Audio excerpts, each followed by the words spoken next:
Muito bem, pessoal, vamos começar falando sobre a chamada República do Café, um dos períodos mais importantes da República Velha, logo na sequência daquela fase conhecida como República da Espada, quando os primeiros presidentes de origem militar governaram o Brasil.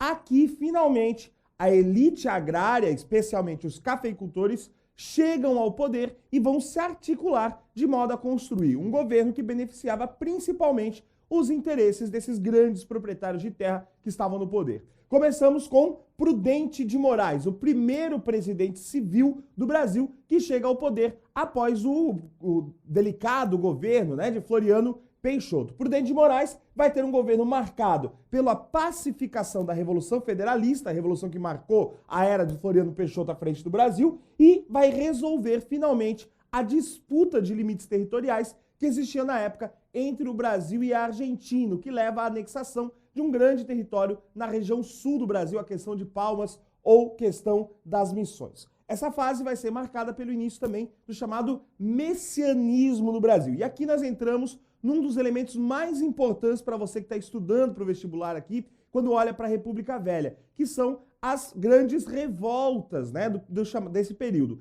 Entre elas, nós vamos ter algumas revoltas urbanas e algumas revoltas rurais, com essa característica de revoltas messiânicas. Essa ideia de revoltas messiânicas tem a ver com um elemento religioso na organização e na liderança dessas chamadas revoltas. O messianismo brasileiro vai ter duas revoltas que são fundamentais para você, que é a revolta de Canudos e a Guerra do Contestado.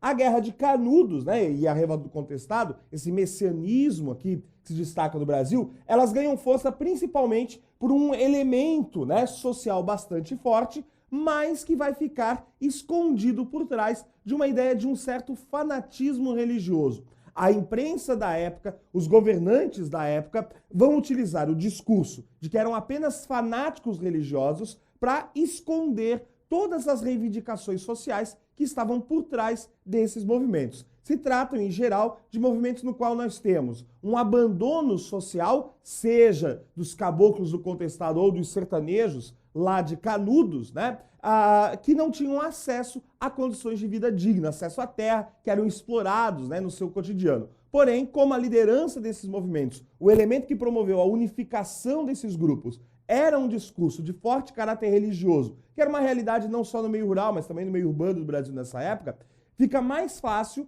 desqualificar esses movimentos do que entendê-los. Isso é uma prática que se torna comum no Brasil. Desqualificar os movimentos sociais, caracterizando-os como algo, e se esquecendo de mostrar que ali por trás existem reivindicações que são efetivas, que são reais. Então, é uma maneira de estigmatizar e descaracterizar esses movimentos de todo o seu caráter social.